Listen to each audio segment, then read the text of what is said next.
Hello, and welcome to the Faith Over Fear podcast, where we attack our most pervasive fears with truth. Because life is too short for any of us to live enslaved. We are passionate about helping God's children live in freedom. We would love to chat with you online or on social media. Visit our show notes to learn how to connect with us.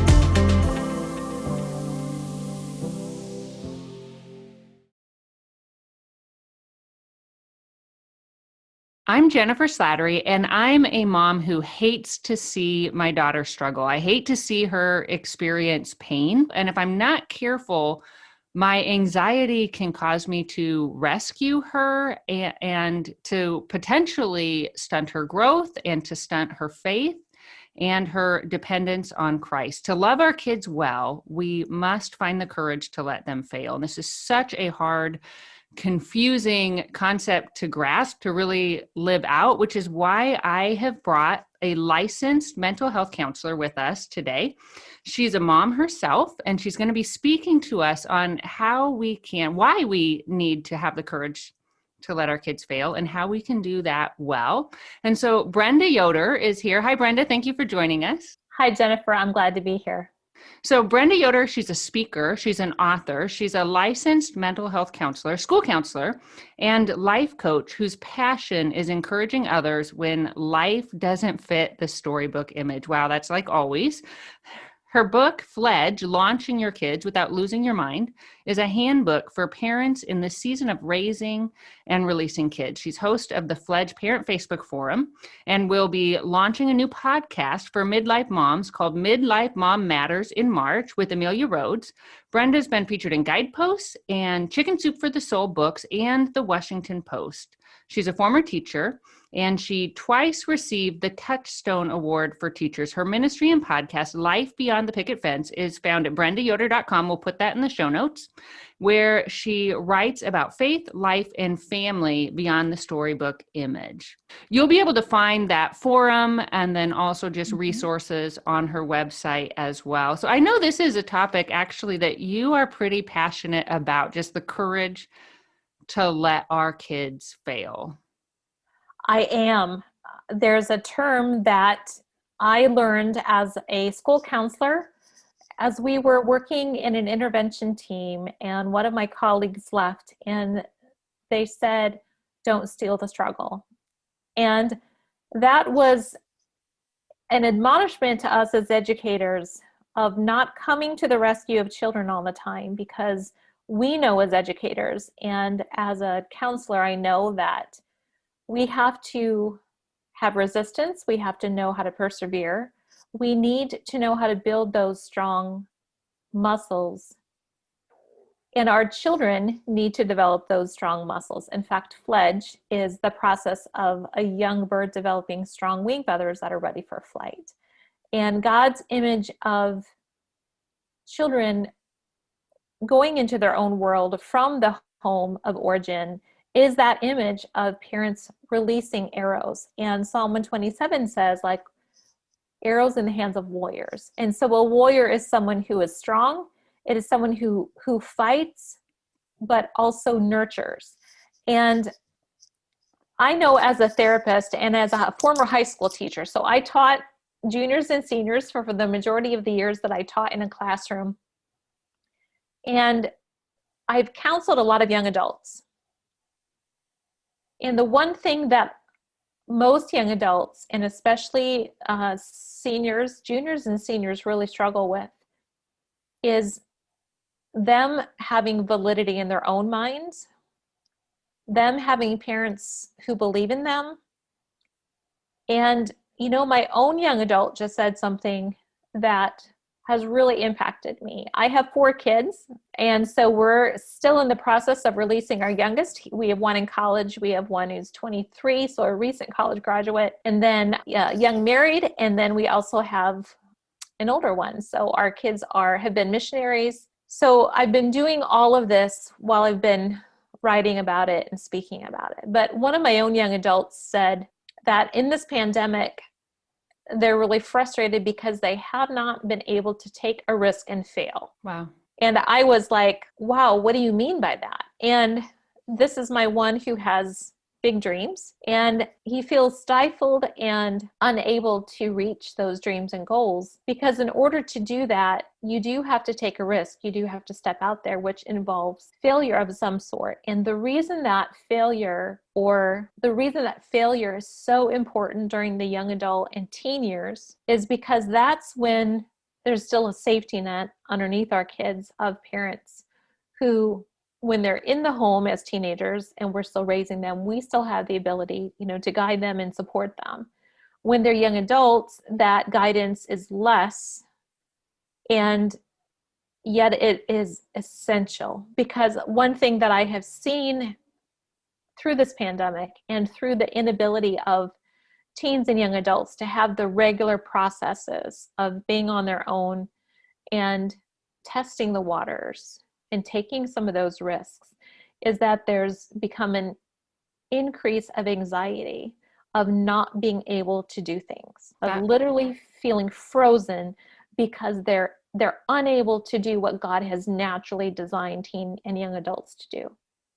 Wow, that's really powerful. And I think sometimes, at least for me, when I feel anxiety rise up, and honestly, a lot of my anxiety center around just being a mom. Like those are the things that are going to grasp me the most. And I have to kind of pause and say, okay, what am I really afraid of in this moment?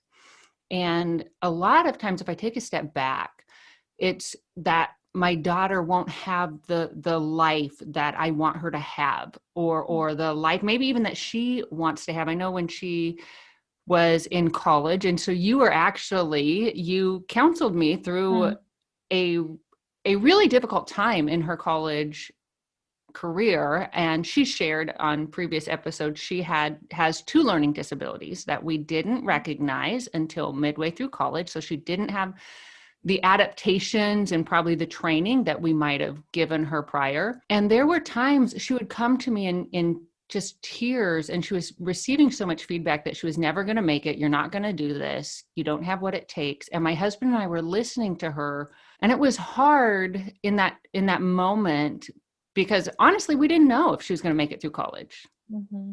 And then what do you say 4 years later? And we had to, and I had to wrestle in myself. Okay, so if she doesn't make it through college, what will happen? Like, what's plan B, or what will, but I think that's what that fear of our kids not having long-term success relationally or academically. And so what would you say as far as how does our reaction in those moments impact their long-term success?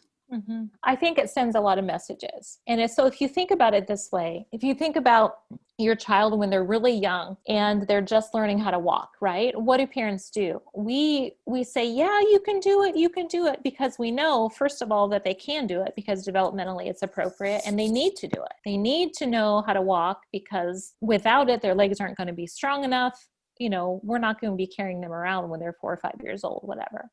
It's the same way with the developmental stage of releasing. In fact, so if you can imagine that, really, no matter how old we are, we still look to our parents for their assurance, for their encouragement, for their affirmation. And so when our teens and young adults are going into these spaces that are now their own spaces, just as when they were toddlers or preschoolers or early elementary kids, where they're going out in these new spaces. And we know that they need to do it without us, right? And we know that they need to grow in autonomy and independence. It's the same way. So when you have an 18-year-old or a 20-year-old or even a 24-year-old who looks to their parent for that affirmation, for that you can do this, for that, you know what, if you try it and it doesn't work, well, there's plenty of options out there. When what they get is hand-wringing, micromanaging, all of that undercuts their ability. And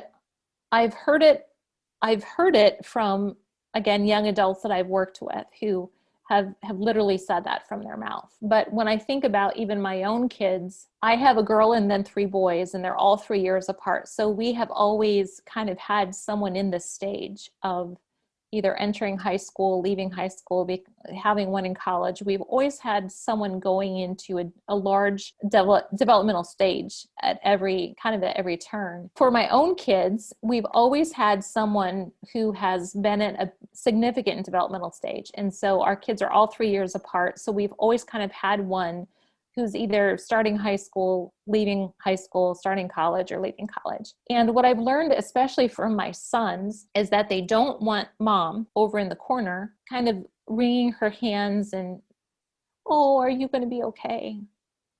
Like, if we really think about that from their perspective, does that help them or does that hurt them?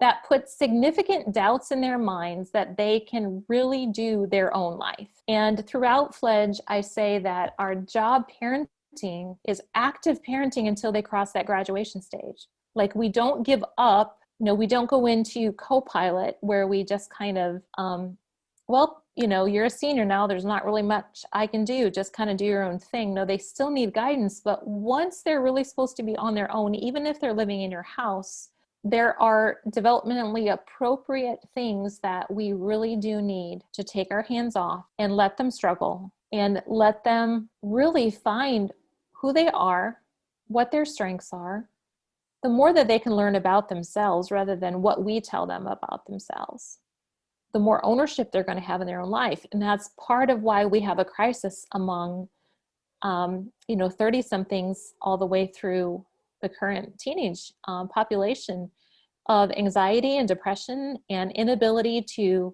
stay at something that requires a lot of hard work or perseverance, whether it's relationships or a job or whatever, is because we have put this perception on, I think, our kids that if they don't succeed in what we think success looks like, then they're a failure.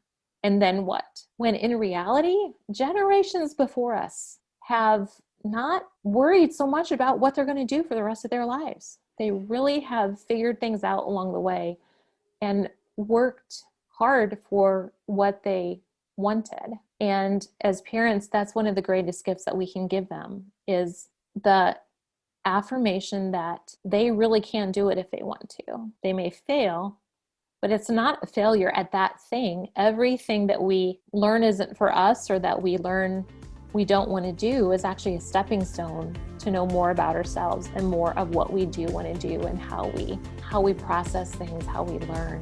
It's all a process, and it's not a race.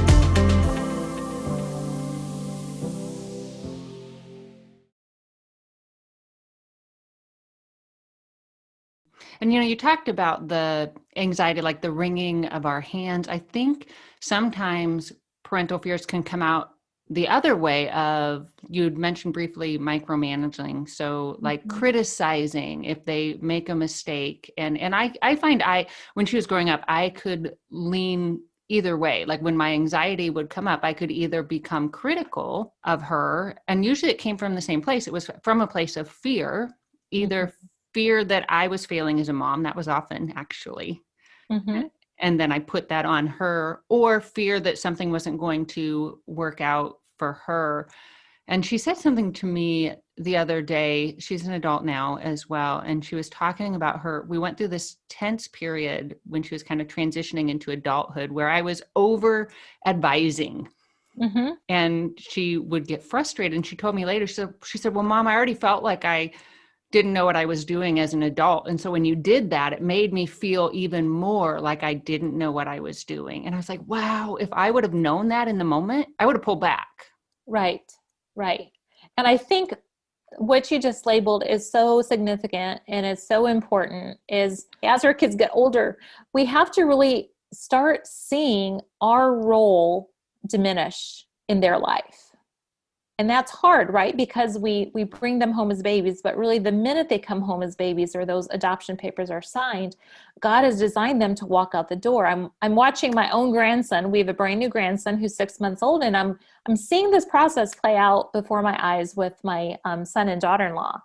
And so the fledging process really does start from that very first night. And as our children grow, I think as moms, what's so hard is that we know them so intimately, And yet what God has taught me, and it's been humbling as he's taught me, is that I don't know everything about my kids. And it was when my firstborn, my daughter, was going to college several states away. And she was a senior. It was actually probably about this time of the year, and she was needing to make a decision about college. And I was kind of just thinking in my mind, when she comes home this weekend, or, when she's around this weekend, I need to just tell her she needs to make the decision about this particular college that was closer to home. And God just stopped me in my tracks. And he said, Brenda, I'm working in her life. And if you don't back off, you're going to mess things up. And then he told me, I am calling her far away because I'm calling her even farther away. And that was true. He has called her to be a full-time missionary, and she has lived in Guatemala and she's lived in Mexico for several years doing orphan care, and just recently has moved back to the United States with the same organization. And but it was a very big turning point for me as a parent. I realized that he was working in her life, just as he's working in each of my other children's lives, as in all of our children's lives. We may not acknowledge that. Like how prideful is that of us as parents, or as moms especially, to think, I know what's best for my child's life, when we do not, because we are not in the intimate relationship between them and God. And it's a relationship that doesn't happen just when they accept Christ as their Savior. And that's the other thing I think as parents we tend to micromanage, is by 18 they have to somehow, profess faith in Christ, when really God has created them for a lifetime. And, I think as a culture, we've seen so many Christian kids who have kind of been guided by their parents to accept their faith. And then when they do go out on their own, they tend to reject that faith, instead of opening our children really to the Lord and presenting them and saying, Lord, he's yours, and you work in their life, and I trust you. And the one thing that I have had to learn as a parent, and we've been through some really rough times with some of our kids. I've made a lot of mistakes. And the one thing that God has taught me is that, just like Abraham, God calls us to lay our children down on the altar as a sacrifice to him, trusting that God is going to provide. And I can tell you, there have been times where I have poured my heart out on my living room floor with a box of Kleenexes, all about because I have poured out my heart to the Lord over one of my kids, literally saying, like, I'm handing this over to you. You've got to do something. And I can tell you that trusting the Lord with your kids is a much safer and empowering place than trying to micromanage them. But it's a place of humility, because it means that our kids will fail, and some of those so-called failures will be things that don't seem appropriate in a Christian world, or it may be the rejecting of the faith, or life choices that may disappoint us. But at the end of the day, God has created us to nurture our children and to have their back and to point their heart towards him. And we can't point their heart towards him without releasing it. I love in your story with your daughter. So by you releasing her to make her own college decisions, you were giving her a space where she could seek God's will for herself. Mm-hmm. And I think that's really important. I remember when my daughter was young and I was reading scripture to her at night, and she would ask me questions. And one night I just sensed God saying to me, don't give her all the answers. Mm-hmm. Have her come to me for the answers. And it was just a realization that, kind of like what you're saying, I could increasingly teach her to turn to me, mm-hmm. or to turn to Jesus. And I noticed some emotion when you talk about your daughter being in Guatemala. And I'm sure, because I know when my daughter got married, it was a beautiful time, but it was also that releasing, right? And I'm like, okay, the relationship is changing. And I had to first recognize and then grieve it. I actually cried the entire drive home one night after visiting her in her apartment. I love her husband, but it's just a change in our relationship. And I think sometimes our grief gets tied up in this. And that's where I think sometimes, at least for me, if I don't recognize kind of all the different emotions that are going on, then I just lump it all in, like, it's just fear, anxiety, I've got to do this. And then I don't move forward. And so, what would you say to parents? How can they begin to kind of unpack that, I guess? Yeah, so the simple answer would be to read Fledge, because the first chapter is all about grief, and I name all the different types of grief, but I'm not here to really to promote.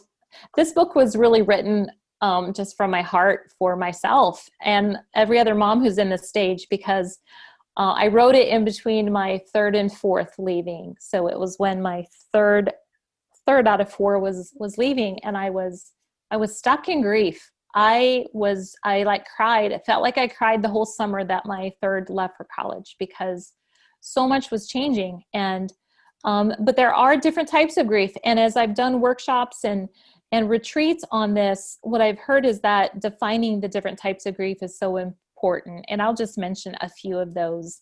There's the sadness of your family changing. And there's the grief of that particular child who's leaving and the relationship, that you have with them. And then there's even grief that sometimes mom have of the loss of childbearing. I mean, I had that. I wanted a tag-along for a long time. Don't anymore, but I did for a while. There's grief of regret, which is something that I had. I was a very reactionary mom with my older two when they were young. And so I have grieved a lot of my own loss and pain that has been inflicted by me, because I did the best with what I knew. So there's that type of regret, or grief over our children who perhaps have a disability or some type of adversity that robs them from the childhood that you would hope that they would have had. That would be a more carefree childhood. And then there's the grief of regret, right? There's grief of regret and disappointment in your children. There are a lot of types of grief where parents during this stage really do grieve who their children have become. And unfortunately, I hear that so much. And I would really just want to encourage anyone in this who's listening, who's in this stage of life. Really doesn't matter how old your children are. They could be 40. And you still have grief over who they have become or what their life choices have been. And I just want to say that to release that or work through that with God, because, our children don't change from that little baby that we loved when they were young. That's still the same person. Loving them does not mean that you condone everything that they're doing, but their personhood is different from their behavior. And I think that that's just something that we get enmeshed together, is that their behavior is who they are, when really who they are is not their behavior. And God doesn't look at us that way. God looks at us and loves us for the whole person of who we are. And he's provided, he wants a relationship so much with us that he sent his son to die so that he can have a relationship with us, and we disappoint him all the time because of our behavior. So I just want to really encourage any parent who is struggling with that to work through that. Your child wants to know at the end of the day that they're loved for who they are. That's so important. I will say I have read Brenda's book, and it is phenomenal. So I would recommend it. I wish I had read it when my daughter was younger. I think it would have been really helpful and really kind of help clarify some things. I would also encourage listeners, Holy Love Ministries has a mother-daughter conference coming up. And we're going to be talking about parenting from a place of grace and also from a Christ-centered identity. So 2 things that Brenda just stressed. I encourage you to go to holylove.com to find out more about that.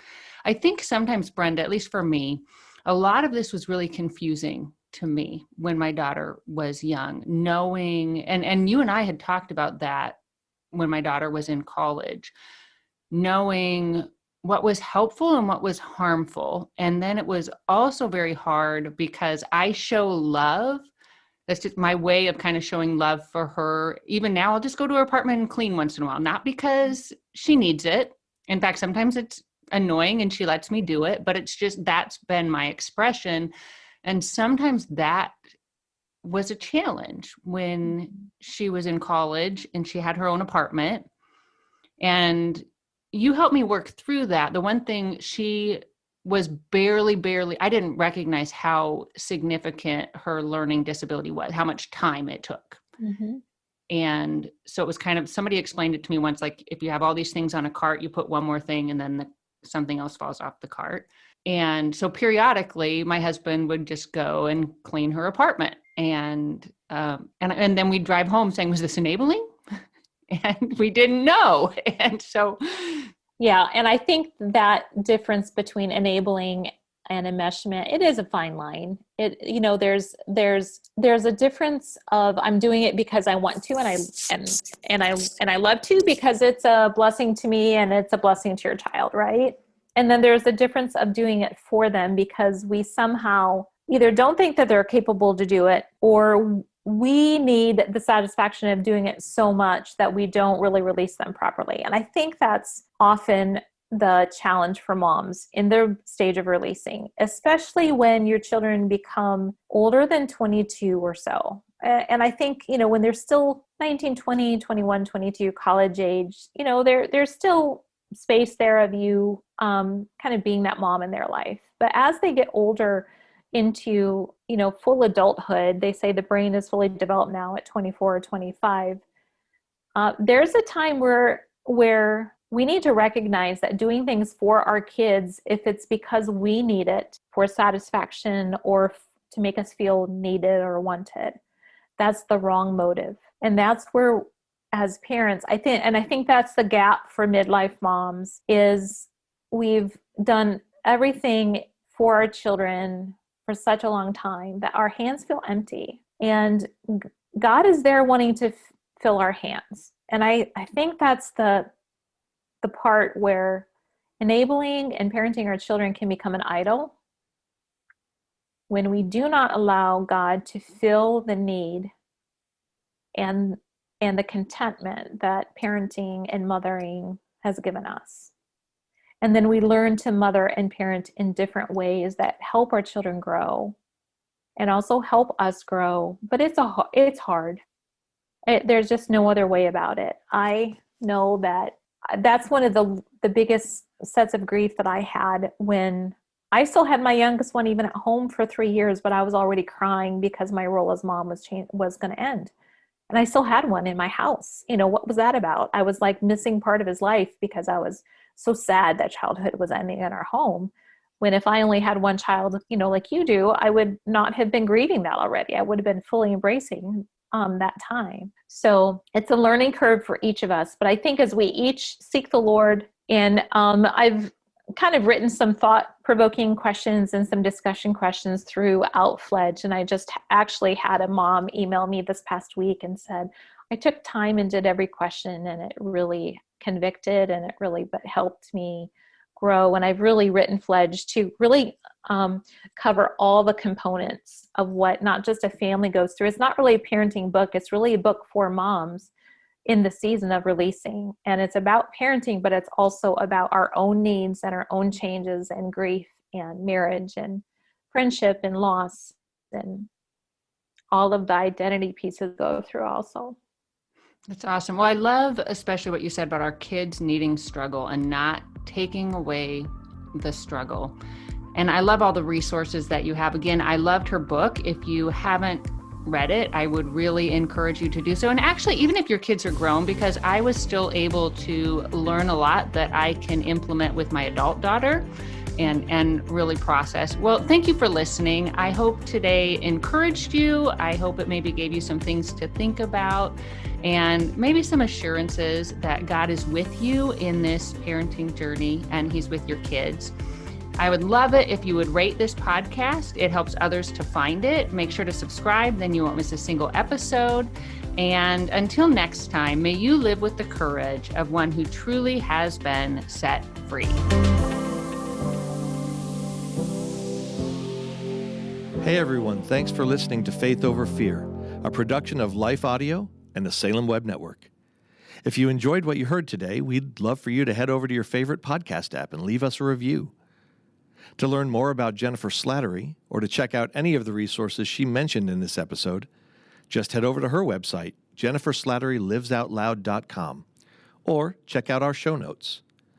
This episode was produced by Kelly Givens and edited by Stephen Sanders. A special thanks to our executive producer, Stephen McGarvey. For more Faith Toolkit podcasts like this, just head over to lifeaudio.com.